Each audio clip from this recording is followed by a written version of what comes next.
Hey everybody, what's going on? Welcome back to another video on the channel. As most of you probably know, Zelda Tears of the Kingdom dropped on Friday. I got my hands on it right when GameStop opened. I was outside that store like 10 minutes early, but anyways, it's a super great game, and today I'm going to be comparing it to Breath of the Wild at the first, because I haven't beat it yet. I did the first 4 shrines and got off the initial Sky Islands, had a little chat with Pura, and that's about as far as I got. But I'm just going to be comparing them so far because I want to get this video out before I beat the final game. Because beating the final game is going to take a while. You know what I'm saying?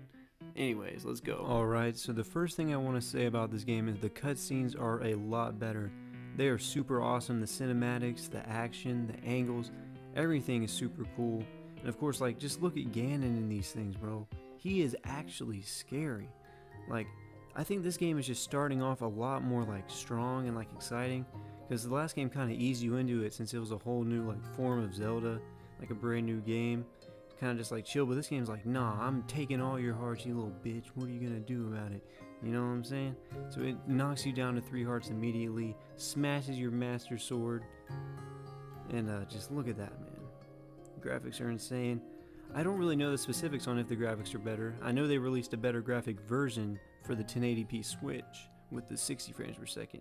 Well, they're both 1080p, but you know what I mean, the OLED. But anyway, Zelda, she gets yeeted. And this was like the part that we all saw during the trailers, and I just thought it was really cool. But yeah, anyway, she disappears. Of course, something had to go wrong for them to make another game. The castle rises out of the ground, and then Link wakes up with a new mysterious arm.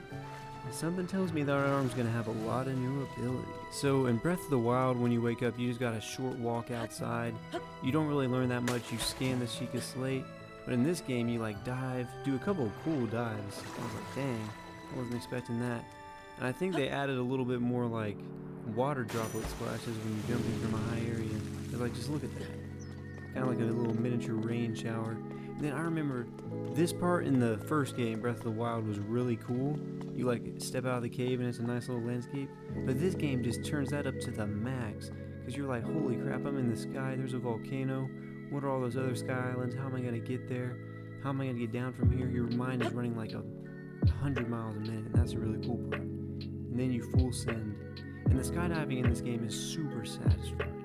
Like, I really appreciate how they did that. And I've just always liked, you know, sky stuff in general. So already at this point I'm saying, like, man, Tears of the Kingdom, it's everything like Breath of the Wild except just a whole lot better. So after you splash into the water, you'll soon notice that there's some lily pads, and the color scheme is like, it's kind of like fall up here. A lot of orange, a lot of yellow. Anyways, you'll try to go up into the temple, but then you will get denied. And then you get to have a little chat with Rauru. He's like, instead of King Rowan? Forgot his name, but it's Zelda's dad in the last game. Honestly, I kind of prefer to Zelda's dad. This Rauru guy is kind of whack. Anyways, you get your first power, and that's the hand. Ultra Hand, to be more precise. This thing's super useful. You can use it to clear that first shrine. And instead of the spirit orbs, you get little lights of blessing. So they're pretty much the same thing, 4 of them for a heart or a stamina vessel, same thing. That's what I like about this game. There's a lot of familiarity, but there's also a lot of unfamiliarity. And we're definitely be getting that to more of that later in the video. I mostly like what they've done with the shrines, but honestly, I like what they've done with them, but I like their Breath of the Wild shrines better. I don't know. I don't know if it was just the music or just the overall vibes. I like those better so far. These ones are a little weird.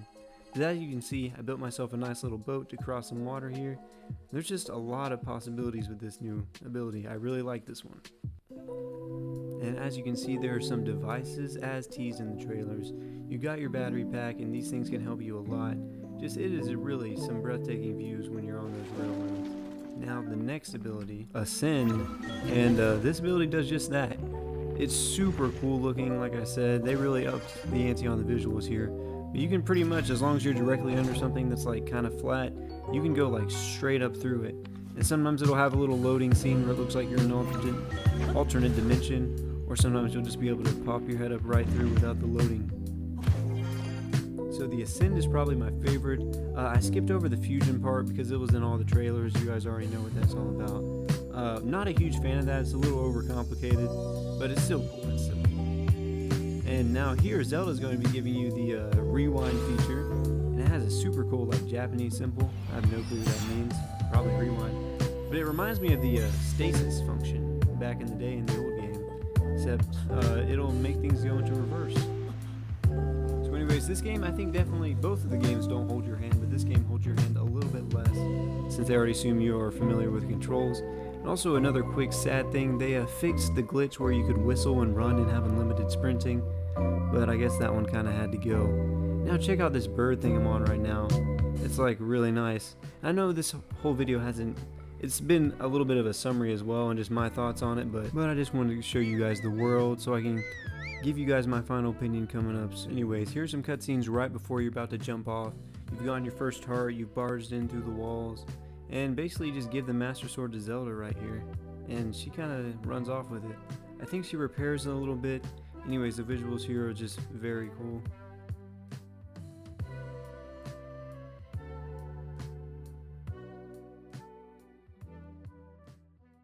They have actual voice acting for this game. I don't think they had that in the first game. Either that or I'm just tweaking majorly and just don't remember it.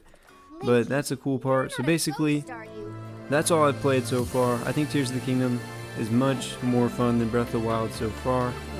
There are some, like, I remember like how you could climb up the towers instantly in Breath of the Wild and you see the world. That was really cool. So Breath of the Wild definitely has some strengths. But Tears of the Kingdom just has a solid edge over it. So if you haven't bought it yet, what are you doing? You gotta go buy this game right now. Anyways guys, thanks for watching. A like and a subscribe goes a long way, and if you want me to do any other type of videos of this game, I probably will, so let me know down in the comments. See ya. Also, before I go, feel free to let me know which game you like better in the comments. I know my brother likes Breath of the Wild a lot better. I can definitely see what he's saying. And I also have a lot of other Zelda videos like this one where I tried to speedrun killing a Lionel, and my amiibo comparison video which I think is really strong.